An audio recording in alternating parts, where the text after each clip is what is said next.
I don't get the opportunity to preach this morning, but I do get to be blessed, and so do you, by having my friend, quite a bit younger than me, a little taller, a little better looking, but I could give him all kinds of accolades, but this is what I want to say. I want you to welcome a young man named Adam who loves Jesus. Not only does he love Jesus, but he loves God so much that he's willing to step out of his comfort zone and serve him, which is what we're all called to do, amen? But for most of us, it gets difficult because we want to be comfortable. But when he reached out to me and said we had an opportunity to welcome him in, I thought, man, what a blessing. So Adam, would you please come up and share?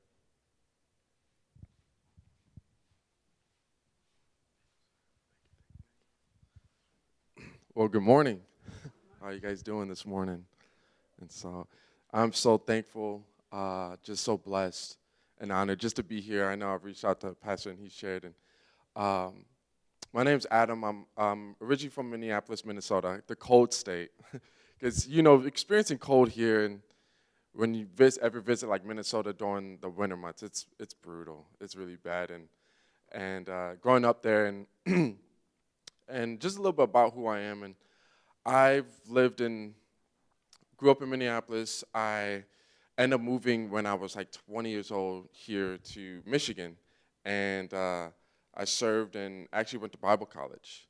And I was really excited because before, when I gave my life to the Lord, I would go to church with my family. My dad served in ministry, my mom served in ministry. But there was a point of, like in my life or just growing up, my family would go to church, the normal, but not necessarily know God or serve God. And when I was 19, I ended up giving my life to the Lord. There was a moment where I went with my dad and my uncle. And my uncle was pastor, and this was like maybe a couple years after he had like a liver transplant. And so he was really skinny. And it was like a tent meeting. And was there for like a few days, and I just remember my uncle was like, they're doing like an altar call, and I had no idea, I'm just like, okay, yeah, just go. And I looked at my uncle, and he was literally sitting right next to me, and I'm like, oh, should I go? He was like, is this you and Jesus? And ever since that moment, my life has never been the same. When I was young, I had a really rough childhood.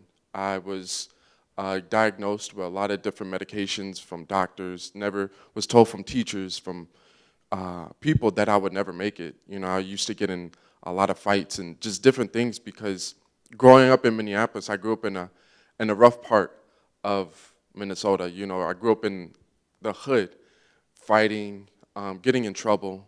And for a big portion of my life when I was young, from the age of like 7 or 8 to about 13, 14, I was molested. And a lot of those things caused a lot of pain and brokenness and just holes all over my heart, And as I was young, even just never feeling qualified, never feeling I could do anything, never feeling like I could do this, I could be this. You have dreams and aspirations, but always being some form of jealous of your brothers because they were popular. Everybody knew them in school, and everybody was excited to see them because they served on the football team or they were on the basketball team or this and that. But for me, I was picked on. I was bullied. I had so many obstacles and so many things about me that I was like, why would people even like me? Because I molested, I struggled with so many addictions, depression, pornography. I mean, you name it. Things I've just struggled with, even as I was getting older and being an adult. And you would just wonder, like, why would God use somebody like me? Like, can I just be really real with y'all? Like, why would God use me out of anybody? He could use people so much more talented, that are better, that are just more qualified, have more degrees, are smart. I'm not the smartest guy in the world. I'm not the best guy in the world. Shoot, I am the opposite. I'm a kid, a city kid, and I'm just, where I'm from is just different. But the people I hang out with is different. I'm just, and you would just think about like, what can I really give God? What can I offer? There's nothing in my life that I can say I was proud of because I've molested, struggled with addiction, being bullied, never feeling good enough, never feeling, just even stuff that was spoken in my life, in my family. And you know how sometimes you tease your brothers or your sister, yeah, you got a big head, or you got big ears, that's your eyes quick, like you joke around. But sometimes those words that we speak pierce our hearts and actually shape us into a lot of what people actually becoming. And it's not out of ignorance or out of hatred, like you hate your brother, you just goof around, you just have a good time. But when a person has been broken and has been considered dyslexic and had so many faults and just things about them, it actually ends up shaping that person in life. And that was me. That was me, broken. Like if I could name my life, it would be, I tell people, if you ever look at like a picture, you look at like a picture, a beautiful picture, but you just imagine that picture is just broken. It's, like you shatter a glass or something, and it just shatters in all different types of pieces, right? And you try to piece it together, it's not going to work. That's how my life has been, how I saw it. Just a shattered piece of glass picture that can't be pieced together because of just the stuff that I had to go through internally and as well as externally. And so I'm excited just to be here and just to share with you guys. I met Pastor Ed and I was serving at Blue Roof Church. I don't know if you guys know Blue Roof Church. I served there for about 2 years, and then I ended up moving down to Michigan City. And I served with the pastor of mine, a friend of mine who helped plant a church. And just, you would never think of, okay, in ministry, why would I be in ministry? Just different things. It just doesn't really, my life wouldn't make sense. Okay, why would I be in ministry? Never thought, I would want to serve God in this capacity. But when you have a journey, when you have it's not always perfect. It's not always perfect. When you're going on a road trip and you go through those, sometimes the roads are blocked and you know what I mean? Like you go through but you still get to your destination. Take an extra 2 hours, 3 hours, or whatever it may be. And that's how I see, just with life, my life, for me, after going through different things, when I finished school, I was still in ministry, but I just was to that point where I was serving full-time, in ministry full-time, school full-time, and work full-time. I had no social life. I was always one or the other. And when I graduated college in 2018, for about 3 years, my initial plan was just to do like 2 or 3 weeks of just like a break. Just like, okay, I'm going to just take some time away from just ministry, from just being on leadership and just kind of step back and kind of recharge. And that 2 or 3 weeks, what I thought turned into 3 years. No ministry, literally no ministry, not serving, no praying, worse than I was before I went into ministry. And for 3 years, I served, I ended up working at like a juvenile center. I hated that job, oh my God. It was horrible. Like, I mean, if you deal with kids and, I don't know if anybody here is like a police officer or that deals with youth in like a correctional facility or anything like that, but when you're dealing with like youth or adults and, you're dealing with all different types of behaviors, different types of people.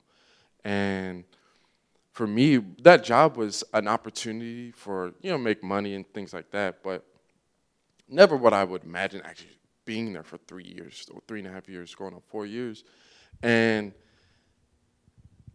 I knew, I had so many aspirations, things I wanted to do, like even though after not being in ministry for that time, I was like, okay, doing something like creatively as far as like film or acting, because stuff like that I did when I was young and with my brothers and just in school and things like that. But during that time, I was just lost. I was so addicted to pornography, every day for 2 or 3 times a day. It was bad, depressed. I remember I was like this in I think it was 2017, and ended up getting full-time at the juvenile center. And I remember I was always in the gym, just working out, and ended up getting full-time, and my schedule shift to like overnights. And if anybody knows working overnights, it's a whole different ballgame, like a lot of the time, kids were sleeping. And so, to stay awake, you have to eat, you have to drink something, and you're not necessarily doing stuff that's very active. You have to just kind of sit there until your shift is over. And then I was like 219 pounds. And in a span of a year, less than a year, I went from 20 pounds to 280 pounds. I cannot tell you how fat I was. I was like, woof, my cheeks was like, woof. Like I was a big boy. And that was a really, really rough stretch because, if you're overnight, you're working overnight, you're drinking Monsters to stay up, coffee, and my heart would be just like boom, boom, boom, boom, boom, boom. I had to end up going to the hospital because I drank like 2 or 3 Monsters in like one day or one night. And yeah, those are not good. And those are like stuff I have to work on. Like, okay, I can't drink no more Monsters because those are not so good for you. And so during that time, I remember it was like in 2020. I wanted to get back into ministry. I wanted to get back into serving God, but I just didn't know how. I was out of ministry. I still served or would still go to church on Sundays. But for me, I just didn't know how to get back. I tried to connect with a friend of mine who helps people get into ministry. That didn't work out. I tried to go to a pastor of mine, a friend of mine that lives in, and I think you guys know Pastor Jonathan Burton. I went down there to see if that could be a possibility, going to New Orleans and, get a change of scenery, get a change of things, start new, start over. And that didn't work out. I was, I didn't have peace about those situations. And I remember my uncle, because my uncle's has been a pastor for, I think, 30 years, and he served in Guatemala with the pastor. Well, he initially served in Mexico for about 2 years, in like 1984 to like 88, somewhere around there. He served in Mexico for about 2 years, right? And they were preaching, doing, their thing, whatever. And they ended up getting kicked out of Mexico. It was, I don't know if he told me it was like all over the news because they got kicked out of Mexico and just different things. And then they ended up transitioning to Guatemala. Served there for about 2 years and then, went back to the States. And then 30 years passed. Now in 2020, I'm thinking about, okay, I want to get back to ministry. I need to leave my job. I don't like it. I just want to get out. And I'm like, okay, what do I do? And he's like, well, what about Guatemala? And I'm like, Guatemala? What's Guatemala for me? I'm like, I'm a city kid. I'm like, Guatemala, okay. Or maybe go on a mission trip. And I thought that would be cool, go do like a little missions trip, get out for a couple weeks and, do something fun. COVID happened. Everything got shut down. And so I was like, oh my God, what am I going to do? And then months later, I'm still trying to figure out, okay, I want to get back to ministry. I can't because I haven't served. I haven't did anything. Literally, I haven't did anything. I was serving in ministry, helped plant a church, but for 3 years, I've been out. I completely been out. And so how can I get back into just serving? How can I get back into just getting into, because I have went to school, got my degree, and you would want to, if you've been in, served in ministry, go and work and you get paid by ministry, whatever. But that wasn't the ropes, or that wasn't the route that I was supposed to take. So 6 months, 7 months later, I was in contact with the lady who ran the international missions department in Guatemala.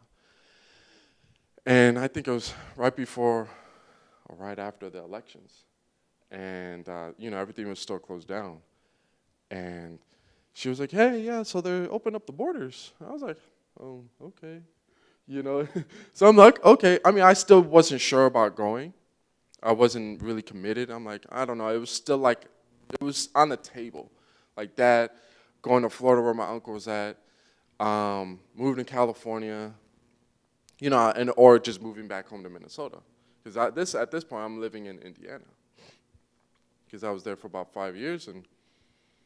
And I'm thinking to myself, okay, that's on the table. What do I else do? But these other ones, I don't know, because there's no, okay, if I move to Florida, if I move here, if I move there, what am I going to do? I don't want to just work another job and it's just like the same old cycle.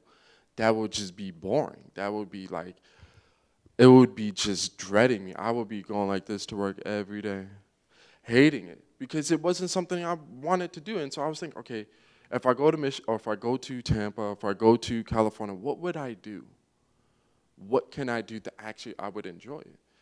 If it was in ministry or if it wasn't in ministry.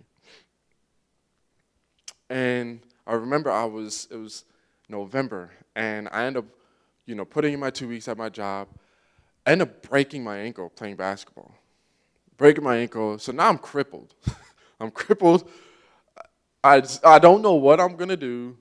I'm about to quit my job. I mean, these plans are literally something you just don't want to just, okay, quit your job, and in the midst of quitting your job, you're crippled. So it's like, okay, you don't have a job, and you're handicapped. That's really horrible, because then it's like, how are you going to make money? And you say, okay, if you're going to leave your job, you want to make sure you have another job lined up, That's a smart way to go. But I just was like, I did not care. I'm leaving. That's what I was doing to my job. I was so happy to get out. Oh my gosh. You cannot pay me $1 million to saying something like that. I would be like, nope, my peace means more to me than anything. So I broke my ankle. I ended up just moving home. And I remember I was just like, man, I'm handicapped. I can't do much. I have it wasn't necessarily like broken, but it was like I fractured my ankle pretty much. And I had like a little boot on my hand, so I would just be walking like this everywhere. And it was kind of funny though, because I couldn't wear shoes and my whole ankle was just blown up. And all I could do was just wear sandals. And in the midst of this, it's cold. It's like worse. It's cold. Broke my ankle. Ain't got no job. And I'm 27 years old. At this point, I'm just like, you would think you kind of hit rock bottom in a sense. And so I'm like, okay, what am I going to do? Because I can't move. I can't do anything. So I just started doing like DoorDash. Just to make some money. I don't have to get out a lot. I don't have to do a lot. I could just stay in my car, drive, do this, do this, do this. I'm doing that. And I remember it was like January of 2021. I get home after doing like, I don't know how many orders. It's at like 2 in the morning. And I just do on like a little sermon. I don't know if you ever heard of like Todd White or Francis Chan. I just do on a sermon and I'm about to crash. I'm about to go to sleep. And I remember I was just listening to them preach. And I remember God spoke to me. He said, go.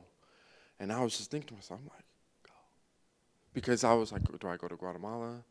Do I just stay where I'm at? Which, going back to Minnesota, I'm like, I really don't want that. Do I go to Tampa? But what am I going to do there? So I was like, okay, he said go. And it's at 2 in the morning. And I'm thinking, okay, that means go to Guatemala.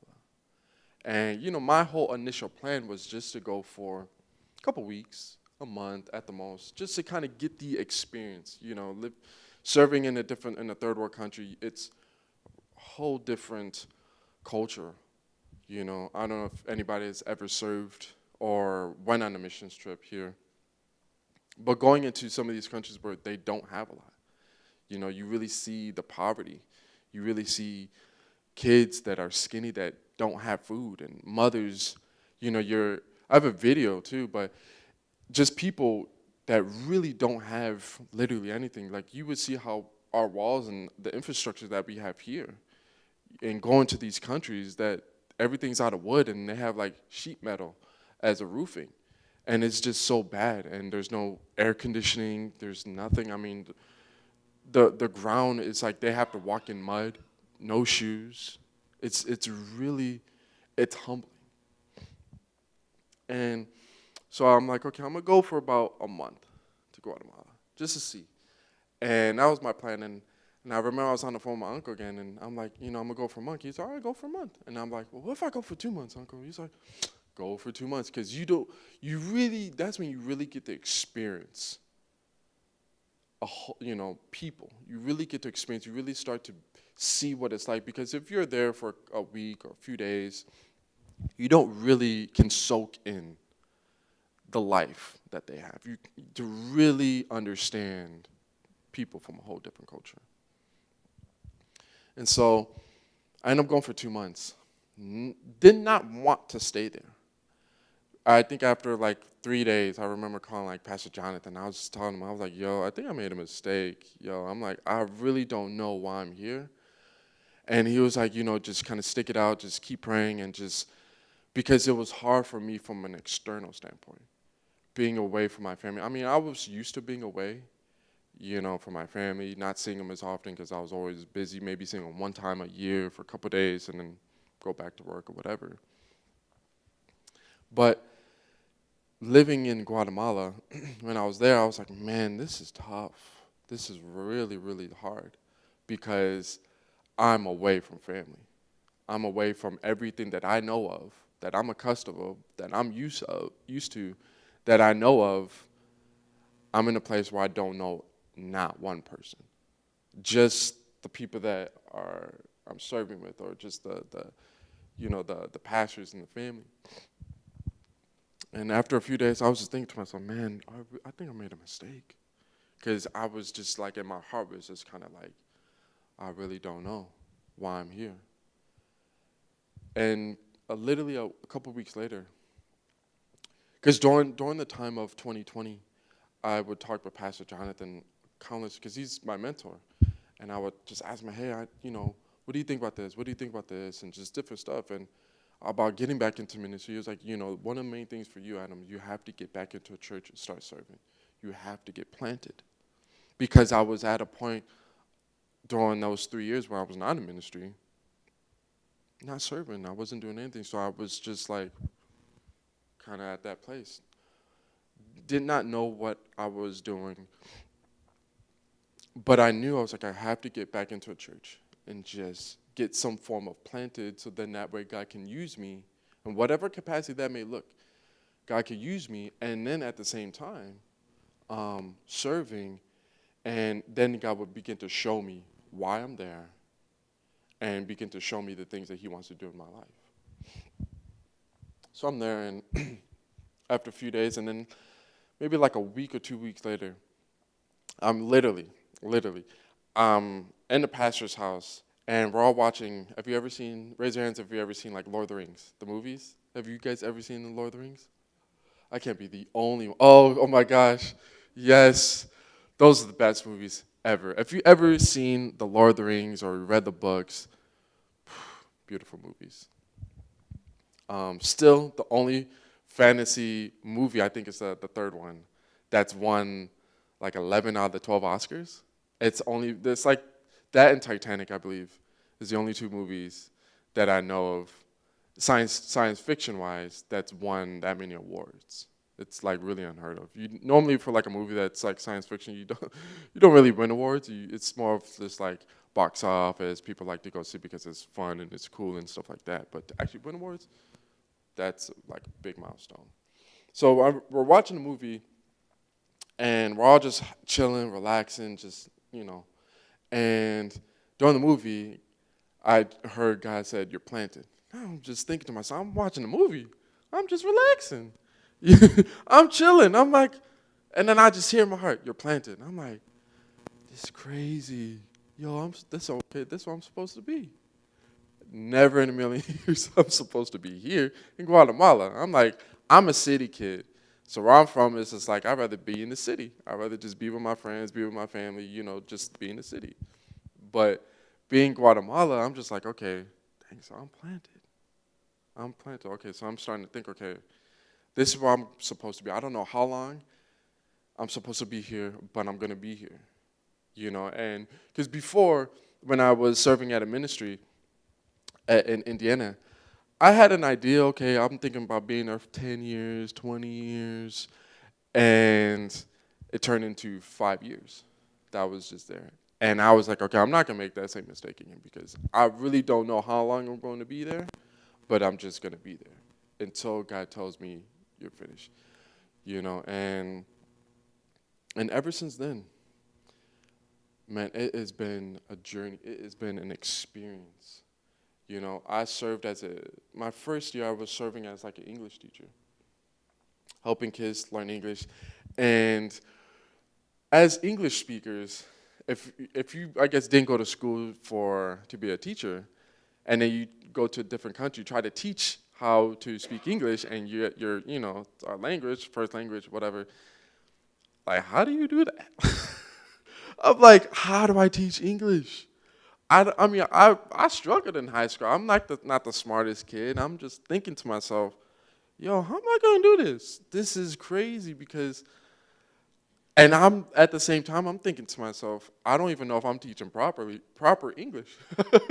I don't even know if I'm teaching it the right way, but I'm just going to do some research, do what I can, and just let the chips fall where they may. But I'm just going to do it with all my heart because I'm just thinking to myself, I don't know how to do this. I did not go to school for this. I'm not a professional. No. But I'm just going to serve. Did that for about 8 months, 9 months. And then also worked on the production team, just running like their live streams and stuff like that. Then you think around the end of 2021, I'm sorry, I was at a place, okay, because I wanted to go into and do something like evangelistic-wise. Wanted to go into the communities, just serving people. That's what I was thinking. Okay, every day we're going to go out to the communities. We could just serve food. We're going to pray for people. We're going to lay hands for people. We're going to do fun stuff with the kids, whatever it was. That's what I'm thinking. That was the complete opposite. Everything was still like limited.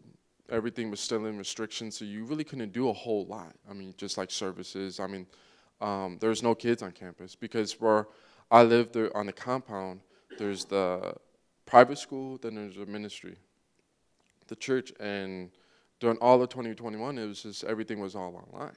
So I was like, man, this is so boring. I'm trying to teach English. I don't know how. I'm thinking I want to go out into the community. I want to go out and just give people food or pray for people, whatever. Just do something fun, getting out of that comfort. But nope, was just serving. And then I remember everything started to like open up more.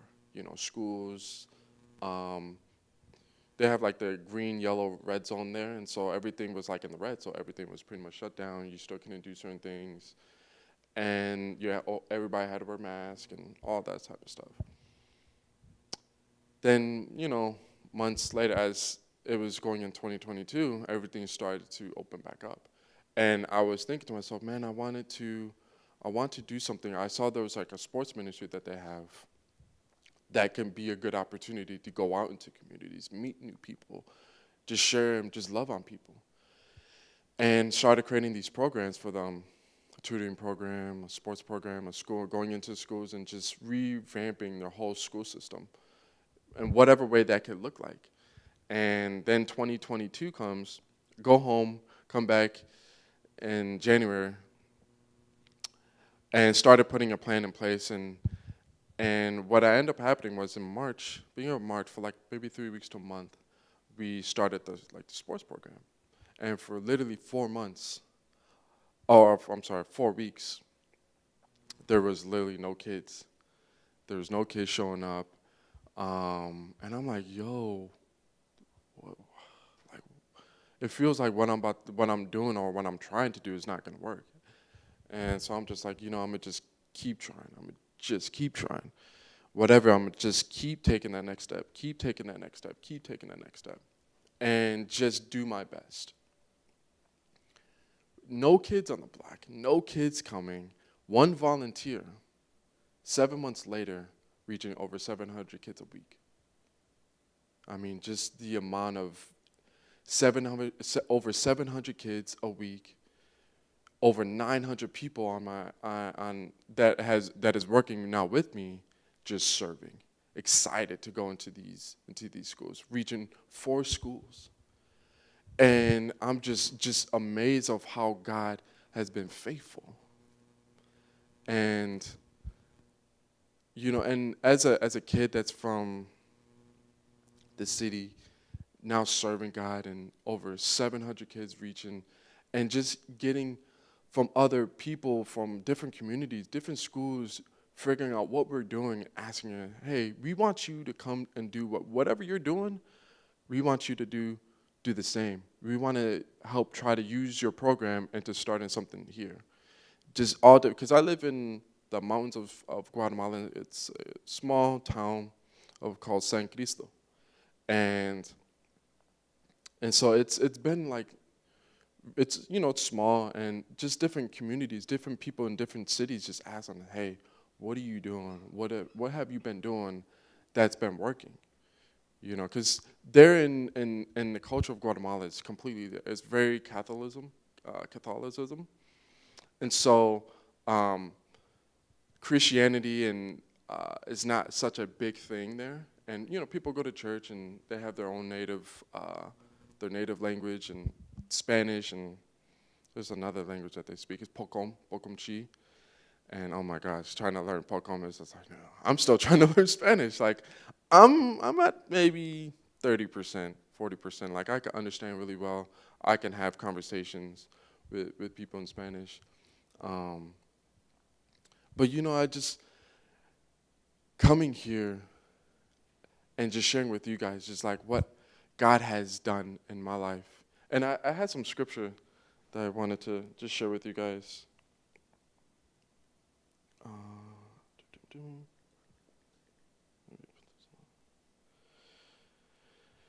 And it's Hebrews 11, which is it's famous passage, famous scriptures.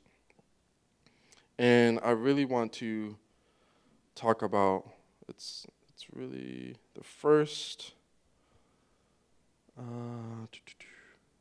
believe it's the very first 4 verses. It says, now faith is confidence in what we hope for, and assurance about what we do not see. What we do not see. This is what the ancients were commanded for. By faith, we understand that the universe was formed at God's command, so that what is seen was not made what was visible. By faith, it says in verse 4, it says, by faith, Abel brought God a better offering than Cain did. By faith, he was commended as righteous when God spoke well of his offering, and by faith, Abel still speaks, even though he is dead. And that scripture, I was reading this and just asking God, like, hey, God, like, just show me of, like, whatever you want me to just share and just being a vessel. We see in all these, and this is what I call Hebrews 11 is the Hall of Fame. People who have done crazy stuff for God. Crazy stuff for God. I mean, you look at Noah, you look at, you guys all know Noah, to Abraham, to Moses, all these guys doing just ridiculous things for the Lord. And it was just out of their obedience. Just out of their obedience. They didn't have much. They weren't qualified. Moses had a stutter program. You know, Abraham had his own issues. Noah he had his own issues. But you would think about every person on that list, every person that God has used, to David, they've all had some form of issues in their life. All of us know we're not perfect. But the one scripture that really, really spoke out to me, it says, verse 4, it says, by faith, Abel brought God a better offering than Cain did. That's key.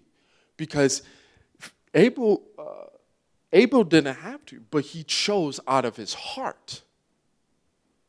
Because when we give to God, God doesn't care how much you give. He just wants you to give out of your heart. Give the best out of your heart, because it's about just being obedient to God. And Cain was just like, you know what, God, this is whatever. I'm just going to give you the last of what I have. But Abel was like, no. What I have, I'm just going to give the best of what I have, because I want to honor you, God. I want to glorify you, and I wanted to show that I just want to be obedient, because whatever I have, this ain't mine anyways. And so Abel's like, I want to give that. And to me, as I look at that scripture, because as you can see, it says, by faith, he brought a better offering, and he was commanded as righteous. Like God saw that as righteous, like, man, my son is willing to give up his best for me. Oh, yeah, I'm about to throw all this. What else you want, Abel? Boom. What else you want? All these crazy stuff. And he just started blessing Abel. And it says, and by faith, Abel still speaks. We still talk about Abel, even though he is not present with us. But what he did, his offering, his obedience, his submission, what he gave to God, we still talk about today. We still talk about it. And it's not about what we have, all this crazy stuff, houses and this, and that's all cool and all. But it's about just giving yourself to God, submitting yourself to God. Isaiah speaks on, here I am, send me. Like, you don't have to have much. You don't have to be the most qualified. I'm by far the least person qualified. Broken, molested. The list goes on and on and on and on. But the one thing that I'm willing to offer God is a broken heart. The only one, knowing he's the only one that can actually heal it. He's the only one that can actually mold it. He's the only one who can fulfill those things in my life. He's the only one who can heal me, deliver me. He's the only one who can give me peace. The Bible says that he will give you peace beyond understanding. You don't have to know it all. You don't have to know, okay, if I do this, and this, God's going to do this, and this. God's like, no, don't work like that. Just take that step. Just take that step. And whatever it is that you may be going through, or whatever it is that you desire in your life, it's just, man, take that step. Pastor Ed, he mentioned about being uncomfortable. If you really want to see God move, be uncomfortable. Be comfortable with being uncomfortable. Being comfortable with being, what does that mean? That means you have to be willing to take yourself out of the picture and look at the needs of others. Whether that's in your job, whether that's with your neighbor, just, hey, I want to just mow your grass, and not just always sitting at home and, watching TV, watching the Detroit Lions lose every week, or, I'm sorry, I had to throw that out there. I'm sorry, I'm a Minnesota Vikings fan. I can't say anything. We're lucky right now. We are lucky at 6-1. But, In the next 4 or 5 games, I think we're probably gonna be like 6-4, 6-5, So I'm not like, the Vikings all the way. I'm not like the Cowboys where it's like, man, this is our year. From people I've talked to, and they're like the Lions or the Vikings, we know it's not our year. We're not going to be like, this is our next year's our year. Next year's our year. Oh, the next game, this is our game. We know it don't work like that. We live in reality, We live in reality. So that was funny, though. But, just being whatever it is, whatever you're doing, your friend that may not be serving, or just know God. You don't have to be perfect. You don't have to be, man, let me throw you 100 scriptures and tell you how to live for God. No, because that's going to turn people literally away. People don't care about that stuff. They just want to see the love that you have for God reflect that. When you see like a glare in a mirror and it glares and it kind of glares out to a part, it's like that reflection. People want to see that in us. People want to see that. You have a lot of, it's funny because people talk about, oh, this world is getting worse, and it's getting worse, and it's getting worse, OBG, and all this, and that. To me, I don't care. I'm like, man, God, let the world be the world. I actually am excited for that stuff. I get excited because as I know the world gets darker, we get lighter. That's the truth. And I'm okay if, hey, you're gay, I don't care. This or that, they're approving this law or this law, and man, it don't bother me. Because at the end of the day, I can't control that. I can control only what I can control. And as it gets darker in this world, I should be shining brighter. I should be shining lighter. When you have a dark room and you just light one little candle or you light one little flashlight, if we turn all these lights down, right, and at 12 o'clock at night, and I have a little flashlight and I start showing, y'all are going to see it because it's that one light that starts to brighten up the whole room. And, for me, just being here and just sharing with you guys, me, because I was thinking, man, what can I share? What can I say? Because you guys are, a lot older than I am. I'm just a young 29-year-old kid, and you guys are been through the trenches. You guys did this, and you guys have all these great things. Whatever it is you guys been doing, you guys are the, what I like to call, you guys are not like the adults, but you guys are like my Hall of Famers. So I could be looking up to, hey, ask questions and learning about what to do in this situation, because I don't know it all, and I'm not going to try to know it all. I'm not going to try to act like I know it all, because people can tell fake from real. And I was just thinking, man, what can I do and come up here and just share as a missionary kid, never thinking I would be a missionary. Still, to me, it's crazy because I'm not your typical kid. I'm not your typical person in a mission field. Where I come from, we don't do that stuff. If you go on trips, you just go on trips, you have fun, you go on vacations. But where I come from, with my family, it's just like, that's not something that's ideal. That's something, hey, I want to be a missionary. People don't do that where I come from. And I'm just a broken kid, a broken person, but there's something in being transparent. There's power in that. And I was just like, I was telling Pastor, I'm like, man, I'm just going to just be me. I'm just going to be who I am. I'm not going to try to be something or not. I'm going to be real with y'all. I'm just be honest. I'm going to let you guys see my brokenness. Let you guys understand, maybe not understand to the complexity of what that looked like, but just man, I've struggled. I've had issues in my life, and we all have had. We all have never been, serving God all our life. We all have pasts and situations that we've done that we're not necessarily proud of. This is part of life. But, I was just like, man, I just want to come and just share and just be whatever God wants me to be in this moment. And how I can just be an example for you guys to, as you go to work, as you go home, you just share with people, man, God loves you, man. You don't have to be perfect, but God loves you and accepts you as you are. I think it's John, I have it on my phone. I believe it's John,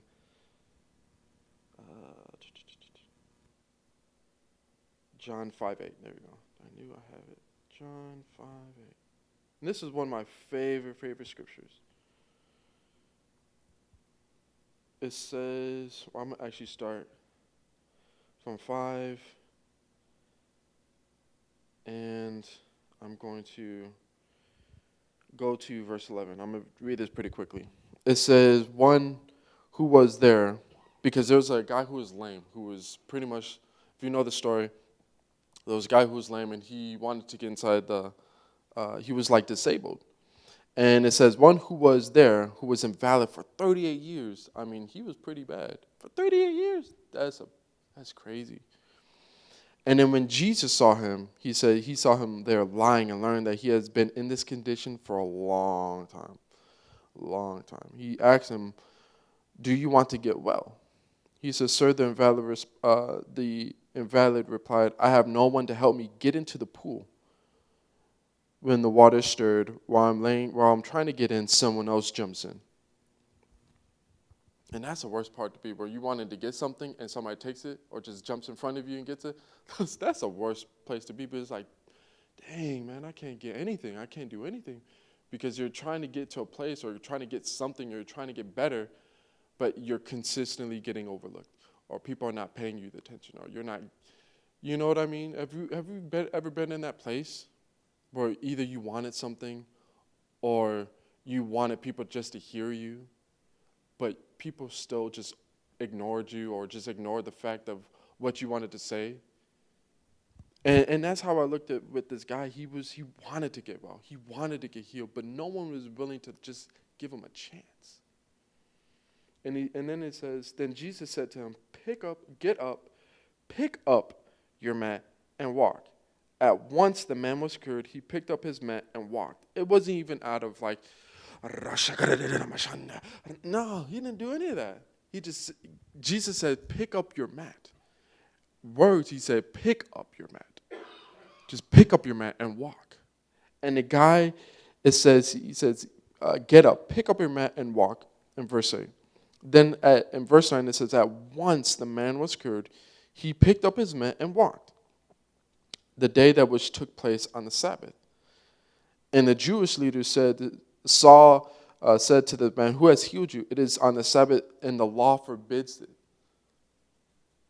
Have you ever seen people who just hate on you, and it's like God does something in your life, something crazy, something miraculous God does in your life, and then you just have people just hating on you. Oh, yeah, something's going to happen with that guy, and they're just hating on you. But it's like, man, no. God is like just so faithful. He just spoke to the guy, and he said, pick up your mat and walk. And he didn't have to do this or do that for God. He was just like, God, man, I'm just trying to get well. I'm just trying to get better. And God's like, I see you where you're at. And what he told the guy, he's like, man, I see where you're at. Get up and walk. And the guy goes on, who knows what happened in that guy's life, and telling people, man, it was his God that did this for me. It was God who healed me. It was God who set me free. And some of those people may not know who God is, or whatever the case is. And that's what we're supposed to be doing wherever we walk, is as we're walking, as we're going through life, as we're going through whatever it is. It's like, man, I can't tell you I did this and I did this and I was perfect. And no, it's like God told me to get up. God told me to go. God told me just to be a beacon. God told me just to serve and just serve.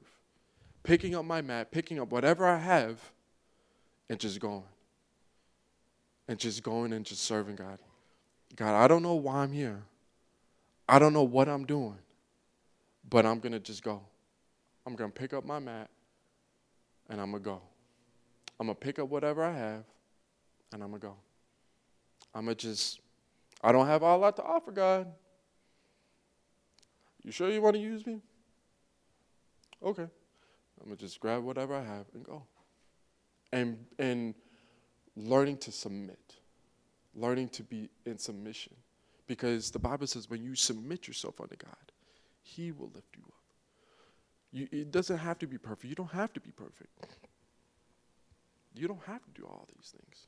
But just serve. You know, so many people in this world that are dying, that are hurting, you know, that are struggling, that are going through cancer, and you just don't know, you know, what people are going through. But just being a vessel, just being an opportunity for people to see who Christ really is. Because everybody has,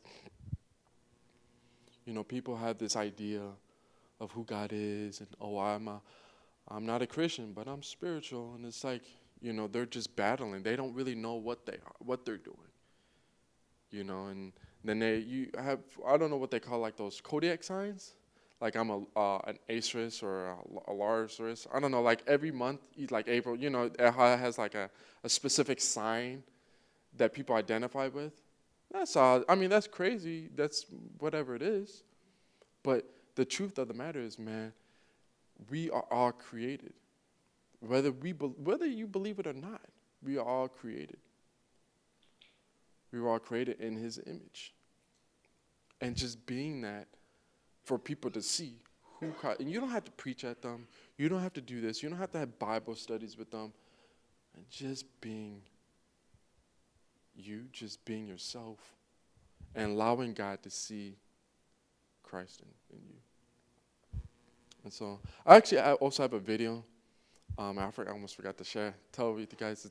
It's maybe like a minute of just a little snippet of just, as I was in Guatemala for 2 years, over this last year, just running like a sports program, and you can see, and to some of the kids, it's having fun, and you know, as a missionary, I've like never been in this position where you know, going to church, just sharing with people, like, you know, what God has been doing in my life, and you know, as missionaries, you want to go and just share with people, just talk with as many people as you can about what God is, you know, doing in your life, and you know, you can't necessarily just do it alone. You need people who can help you or who can support you, you know, whether it's financially, whether it's praying, whether it's just a phone call, whether it's just a text message. Hey, I'm thinking about you. Hey, I'm thinking about you. I'm praying for you, man.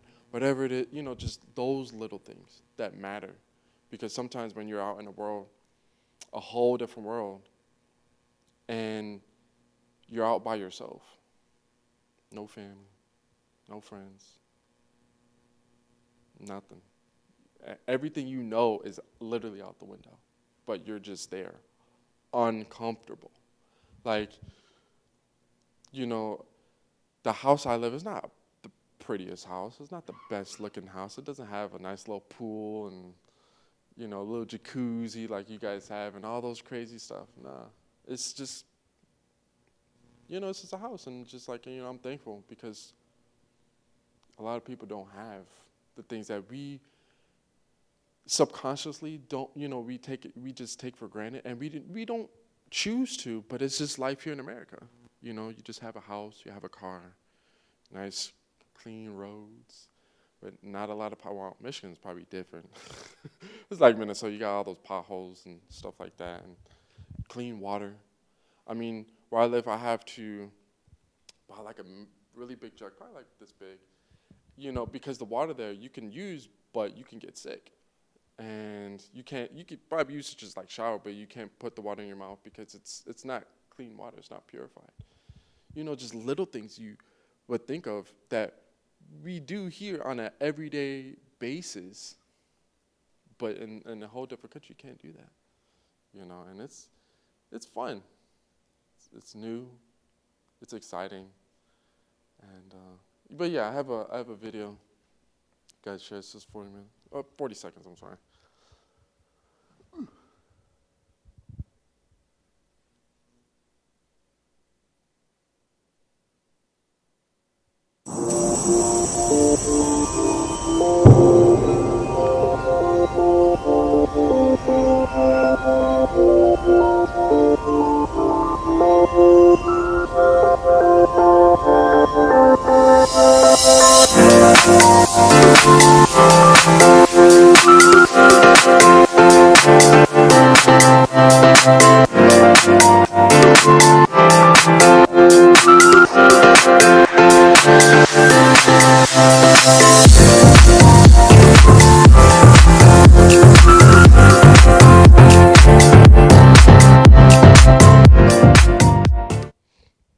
Not like a long video. I didn't want to bore you guys. And um, but you know, you see in that video just kids having fun, and it wasn't all like that. You know, there's no kids on the block and no kids. Always say no kids on the block because where I come from, we say those type of stuff. There's no kids.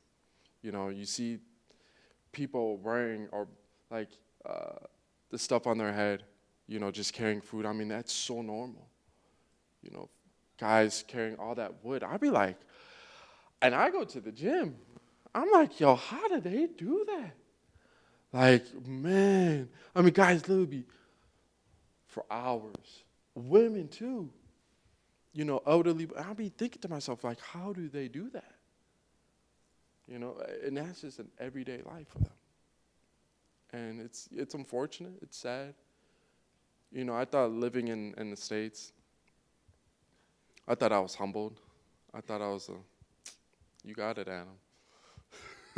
Boy, was I wrong. Nah. Humility really at its finest when you're in a different world. No friends, nothing. And you have to literally take out what you know and just be open-minded and just serve and just. And so, yeah, man, thank you guys so much again for just having me. Thank you for the opportunity just to share about me. 'Cause I didn't want to come in here and try to be somebody I wasn't, do something I'm not. Just an average kid, an average broken kid. You know, grew up in the city and that just loves God and is willing to do whatever it is to just help people. So thank you.